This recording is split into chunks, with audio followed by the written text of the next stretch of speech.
Simon, big win over at Swinton yesterday afternoon, getting back to winning ways in the Betfred Championship. You'll have had a chance to look back on that game. Are you pleased with the way the team performed?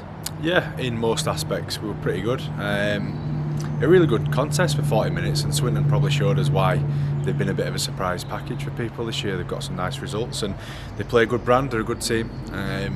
Yeah, contest, I think when it went set for set in that first half, we were looking stronger. We just came up with errors and penalties at the wrong time when we were just about to start turning the screw. We got some nice tries, you know, played some good stuff, but a little bit frustrated at those elements of the game. But we come out of the second half and we did what we've been threatening to do for a while and put in a decent performance, a professional performance in that second half. And yeah, played how we practiced, I think, is the important bit, and really pleasing for us as a staff to see that we're taking it out on the field. Pushing 30 degrees come kick-off, it's possibly the hottest game we've been involved in for a long time. Do you think that maybe contributed towards a bit of lack of concentration at times in the first half while we acclimatised to the conditions? Yeah, probably. Not just the first half, second half, and for both teams. It was really hot. Pitch was like a car park, pretty solid underfoot, and I think with all things considered, if we'd have won by 4 points and come home everyone in one piece, we'd have been happy, wouldn't we? But I think they did a good job for the most part. But you're right, there was probably some concentration, but it's even the speed of transition around people getting back on side later in the game, you know, kick retreats and stuff. It just got a bit slow and steady for both sides, as they were both obviously feeling it. There were a few of our red-headed boys looking a bit sore after the game, but yeah, good to get it on the board. Good to have a good second half performance, which we haven't had of late. So yeah, we'll take it and we'll move on now. Yeah, 8-8 at half time. At that point the game might have seemed to be in the balance before we sort of streaked over it in the second half, kept them scoreless. What was the conversation like at half time after the first half where we went in level? Well, I think at 8-8 we were still the more dominant team, I think, physically. So we're confident, obviously, going into half time. As I say, we probably just started turning the screw and then let them off, which was quite frustrating. But half time was a very basic, we've been here before, haven't we, where we've come in, we're in the contest, show them what it looks like. And the idea in that sort of heat, you got to complete high. They did as well the first half, we weren't too bad. And we needed to repeat it again in the second half, because that's been our problem. Second halves, we haven't looked after the ball and turned it over in the right areas often enough. But I thought we just started in really good fashion. Our intent was there. Spoke about not being a victim in the heat. Yeah, it's warm, but so what, we've got to get the job done. And I thought the lads just turned up second half, ran a little bit harder than Swinton were willing to defend, and that's where we got a few scores on the board early, which probably helped put it to bed. Yeah, you mentioned we started really well, got a try pretty much on the opening set of the second half, sending us on our way, but then we saw quite a lot of breaks, the half-backs really going at the line. Was that a big part of the game plan, because that seemed to bear some really good results for us? Yeah, I mean, Louis didn't get tackled the first half, and I mean to Louis a bit around what are his best assets and attributes, and his running game is very dangerous. He's very quick, agile, and he needs to run the ball more, and obviously showed that in the second half by making a couple of breaks. But yeah, Woody's sort of getting a little bit more comfortable now playing that half-back role, which was good. Good to see both Brandon and OB jumping out of dummy half and getting upstream.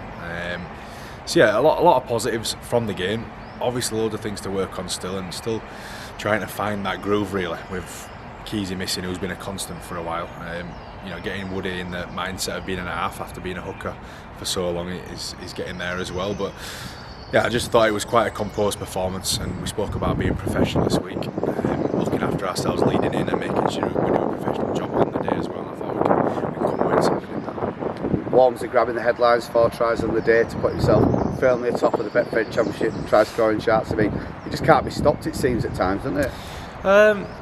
Listen, I think a lot of people, and Lachlan will go with this as well, a lot of people are doing some good work to put him in positions to put the ball down.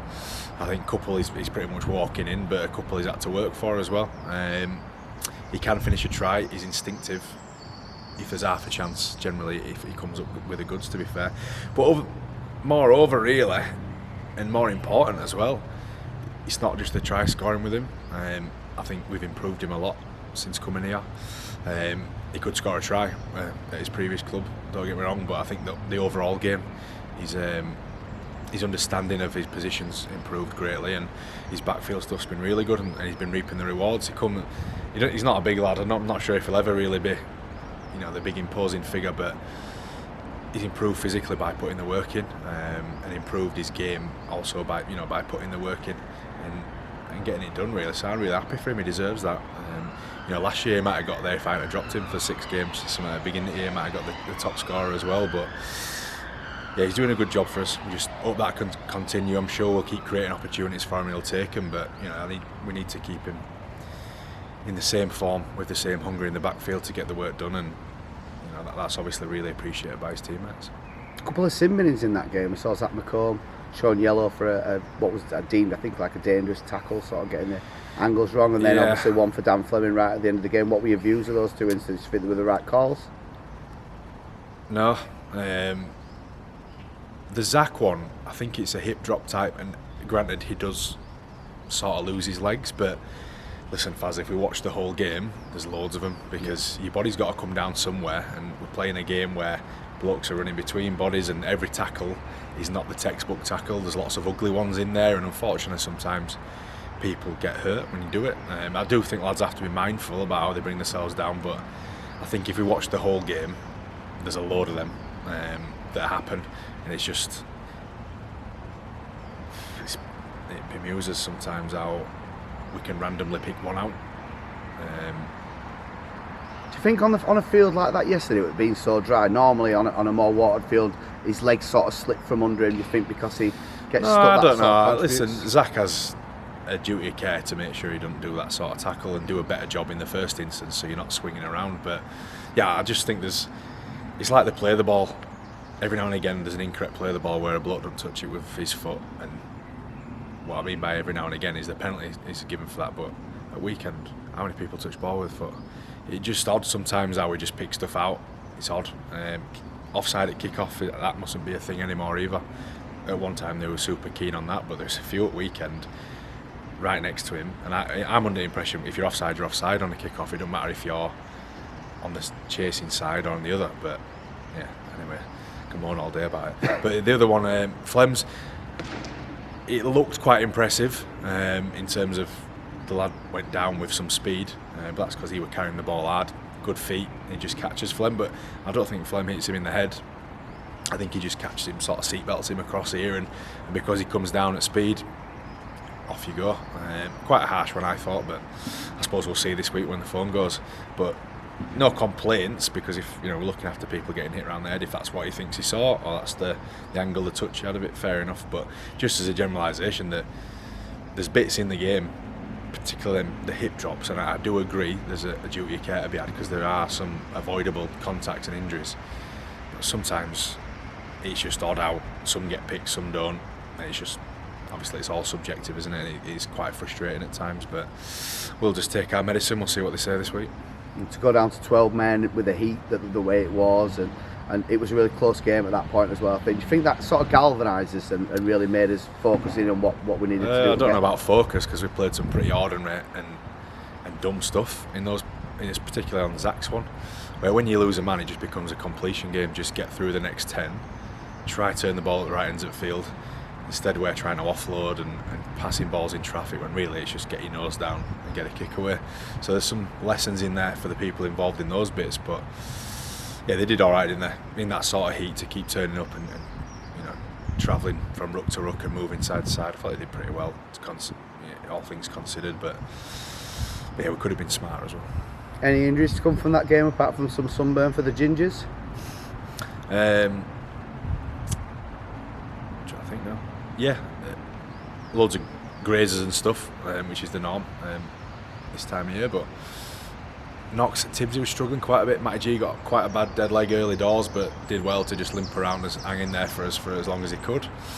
Who else? There's a few other little bits and bobs in amongst, on top of Keezer, Jake, Headknock. Yeah, there's a few bits and bobs, so we'll check them all out this week. But it's not a week to be overly physical. It's more just about planning and prepping and getting some reps in, ready for what is a big game over at Bradford next week. Yeah, moving on to the Bradford game, it's 1-1 in the series. It's bragging rights on the line to try and set the series 2-1. You'll be throwing everything at the Bulls to try and make sure that we get the win over there and put a back-to-back win together after what has been a run of a few losses recently.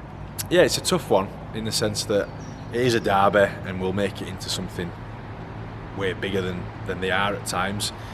but you want to go well against your rivals, don't they? So we want to go well. But the performances, like the win's obviously really important. It'd be great to go over there and win, but we need to perform well and start getting into that groove that I mentioned before, which we're starting to find, and find that consistency. Because again, as these results are going, you scratch your head when you open my phone after and you see the scores on BBC there, and there's always at least one every week you wouldn't have picked, and it's pulling everyone closer and closer together. So again, I've said it probably numerous times, if we can start delivering on the pitch consistently, we can put ourselves right back in the picture really, even though we have been up and down, and that's the same goes for everyone. It's anyone's at the minute, I think, to get in that 6, get even higher towards the top end of the table with a lot of rugby to play. So for us, just focusing on ourselves and our performance is important. Obviously make some tweaks. It's a bit different over at Bulls with the pitch being quite tight and small. We need to get a few things right and get an organised plan put together this week, which we'll put the work into.